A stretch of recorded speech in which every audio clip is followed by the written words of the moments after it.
ठीक है।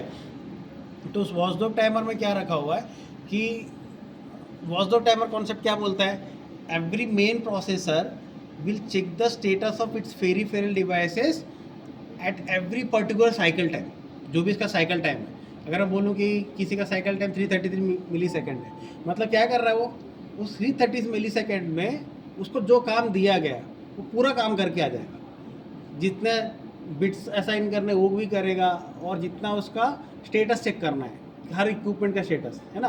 अब जैसे मान लो कि मेरा साउथ केबिन फेल हो गया, क्या वो तब पता चलेगा मुझे कि जब मेरा साउथ केबिन में फेलियर आया है, या मैं उसका सिग्नल लूँगा, कि इमीडिएटली पता चलेगा? इमीडिएटली पता चलेगा। मतलब क्या हो रहा है, there is a communication between both the devices all the time. हम हर समय क्या करते हैं, दोनों एक दूसरे से कम्युनिकेट करते रहते हैं, ठीक है, राइट। उसके बाद आपके पास ये आपको देखिए यहाँ पे D0 बिट जो चल रहा है ना, ये जो D0 बिट है, ठीक है।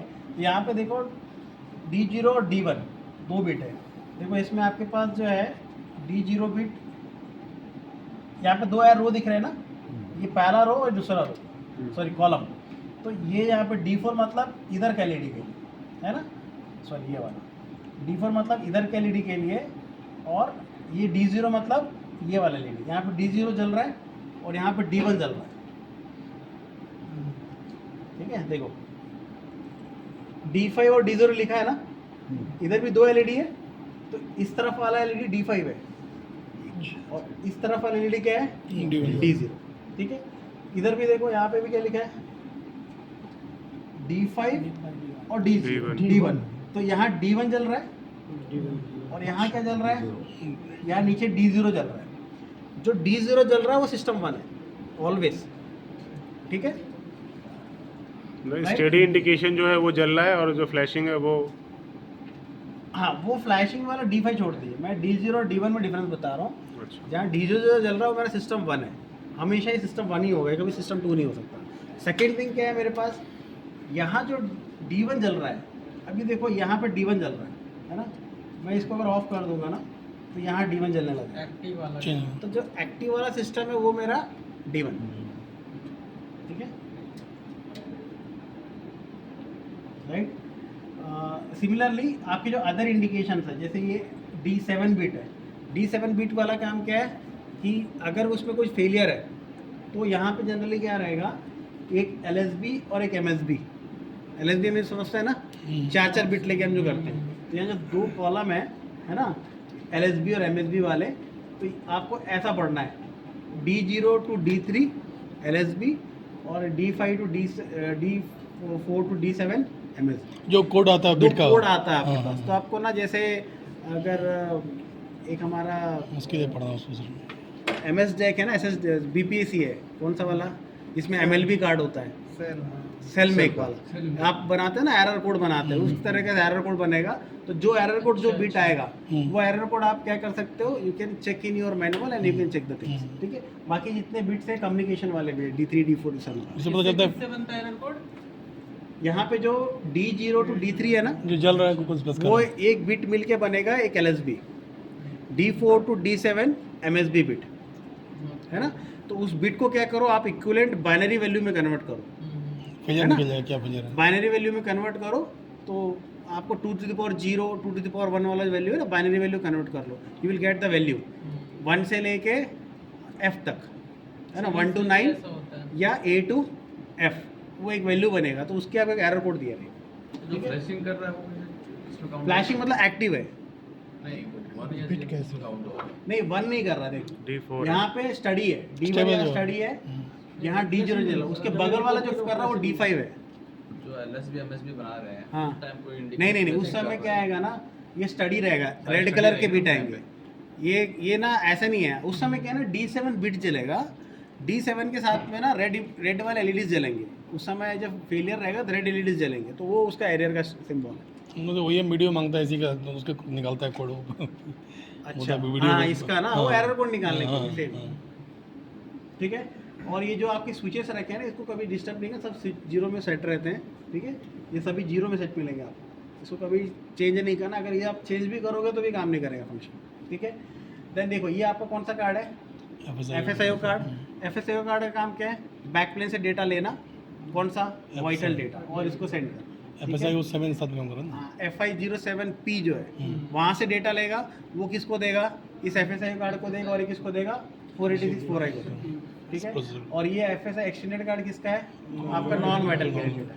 देखो इसमें जो है 3 चैनल है ना, 3 चैनल में से 2 ही रहते हैं, ये 1 2 3 चैनल, 3 में से 2 एक्टिव रहते हैं, एक रिजर्व रहता है। तो इसमें जो इंडिकेशन दिख रहा है ना, ये T और R दिख रहा है कि नहीं, ट्रांसमिशन का डेटा स्टेटस, रिसेप्शन का स्टेटस, ठीक है।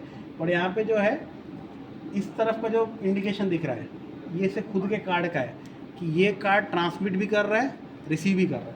लेकिन इधर का जो इंडिकेशन दिख रहा है, ये इसका रिसीविंग का डेटा है फ्रॉम अदर एंड, ठीक है। It is receiving data from the other and, मतलब बैक प्लेन से डेटा रिसीव हो रहा है। 2 दिख रहा है ना, आर में 2 LED है, एक राइट साइड का है और एक लेफ्ट साइड का है। तो ये लेफ्ट साइड वाला सेल्फ स्टेटस, इसका स्टेटस, ये डेटा रिसीव कर रहा है, सेंड भी कर रहा है, और ये जो है वहाँ से भी सेंड कर रहा है, तो ये रिसीव कर रहा है, दोनों है। सिमिलरली ठीक है, इतना ही है। अब मैं पहले ये एक्सप्लेन कर देता हूँ, फिर बैक प्लेन में चलेंगे, ठीक है। ये वाला कौन सा कार्ड है मेरा, line two B card. Line two B card का फंक्शन क्या, 2 काम है। It is working as a communication card as well as power supply card, दोनों का काम चल रहा है, ठीक है। और इसमें भी आपके पास स्विच रखा है, इसका काम क्या है, टॉगल स्विच का ऑन ऑफ करने के लिए रखा, बट ये भी नहीं होगा, आपको पुल करके पुश करना पड़ेगा, ठीक है। तो ये इसके कार्ड है। और यहाँ पे आपके पास कौन सा रहेगा, PIO कार्ड। तो कार्ड हमेशा देखना कैसा लगा रहेगा, देखो ये आप स्लॉट छोड़ दो, तो अगर आप यहाँ से काउंट कर रहे हो सिस्टम 1 का, सिस्टम 2 का, देखो ये 2 लाइन टू बी कार्ड का फंक्शन क्या है, एक सिस्टम 1 से कम्युनिकेट करेगा, दूसरा वाला सिस्टम 2 से करेगा। लेकिन ये जो PIO2 कार्ड है, ये कॉमन है, ये दोनों को डेटा देगा, ठीक है। तो ये वाला जो सिस्टम है छोड़ने के बाद, ये देखो अपना फर्स्ट वाला स्लॉट, फिर सेकेंड है ना, थर्ड फोर्थ ऐसा लगा है। तो अगर फर्स्ट में लगा हो, सेकेंड खाली रहेगा, या आप देखना 1 3 5 में लगा रहे, वहाँ पे देखो सब 1 3 5 में लगा, ठीक है।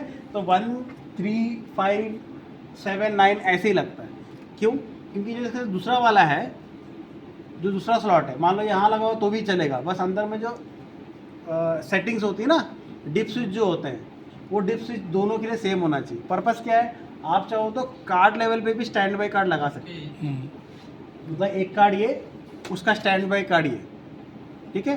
देखो कार्ड लेवल पे स्टैंड बाई किसी भी ये में है क्या, किसी भी नहीं है, एक्सेप्ट योर अनसॉल्व्ड हो, बट उसमें भी dot card to card, system to system, है ना।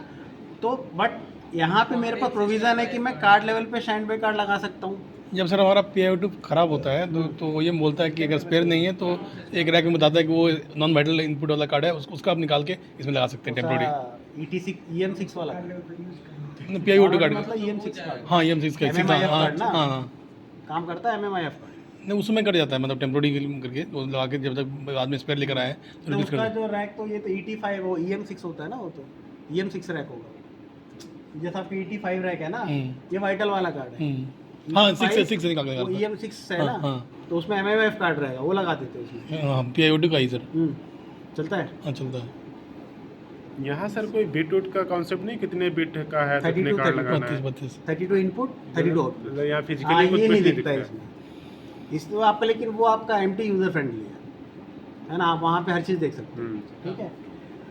तो ठीक है, तो आपके क्या है, अगर आप चाहो तो इस कार्ड का स्टैंड बाई कार्ड भी लगा सकते हैं, इसलिए यहाँ पे स्लॉट दिया हो। सिमिलरली जैसे वेस्ट्रेस है, वेस्ट्रेस में भी आप चाहो तो कार्ड के लिए कार्ड स्टैंड बाई लगा सकते हो, वहाँ भी प्रोविज़न है, बट मेदा में प्रोविज़न भी नहीं है, ठीक है। तो ये आपका PIO2 कार्ड, ये क्या करेगा, दोनों को ट्रांसफ़र करेगा। अगर ये स्लॉट फेल हो गया तो आप इस स्लॉट में भी लगा सकते हो, बशर्ते करना क्या है, अंदर की जो डिप स्विच की एड्रेसिंग है वो सेम होनी चाहिए, ठीक है। और इसमें भी कुछ आपको इंडिकेशन मिलेंगे, पर ये इंडिकेशन कुछ नहीं है, यहाँ जो लिखा है ना 6 और 1, तो आप एक्चुअल में ये कार्ड ना यहाँ का है, ठीक है। ट्रेनिंग्स को दिखाने के लिए लगाया कि यहाँ भी काम करेगा। तो ये एड्रेस और ये एड्रेस सेम दिया होगा, यहाँ पे देखोगे आप, ये ना 0110, इसका डेसिमल इक्विवेलेंट कितना आएगा, 110 6 आएगा, ये देखो 6, और ये कितना लिखा है 0 और 1 000, है ना, 8 हो गया, कौन सा वाला 1000 0 आएगा ना, पहला वैल्यू 1 आएगा, 1000 2 to the power 0, 1 से करोगे ना 1, तो ये 6 और 1 का स्लॉट का एड्रेस है। तो ये एड्रेस ये जो लिखा है वही वैल्यू यहाँ डिस्प्ले हो रहा है। तो आप ऐसे ही पता कर सकते हो, अगर ये कार्ड यहाँ जल रहा है तो ये इस स्लॉट का नहीं है, पता चल जाएगा। ठीक है। तो ये आपका ये वाला काम खत्म हो गया, ठीक है। जनरल मॉड्यूल का काम एक ही है, मैंने बोला कि it's use for time strike, Synchronization. ठीक है। इसमें जो है देखो ये जो प्रोसेसर लगा है ना, ये इसका मेन प्रोसेसर कार्ड है, ठीक है। ये कनेक्ट हो रहा है किससे, एमटी से, फॉर टाइम सिंक्रोनाइजेशन पर्पस। और इसमें जो दो कार्ड लगे हैं है ना, ये ZNIO2 1 और ZNIO2 जो कार्ड है, ये भी पहले सिस्टम से कम्युनिकेट करेगा, ये भी सेकंड सिस्टम से कम्युनिकेट करेगा, ठीक है। और ये क्या कर रहा है, ये डेटा लेके जा रहा है कहाँ पे, आपको Total. ठीक है। और ये आपका ऑप्टिकल चैनल कम्युनिकेशन है सिस्टम के लिए, ठीक है। तो इतना काम इसका है, ठीक है। बाकी आपके पावर सप्लाई स्लॉट्स है, ठीक है। पीछे मेन है, पीछे में आपको ये दिखा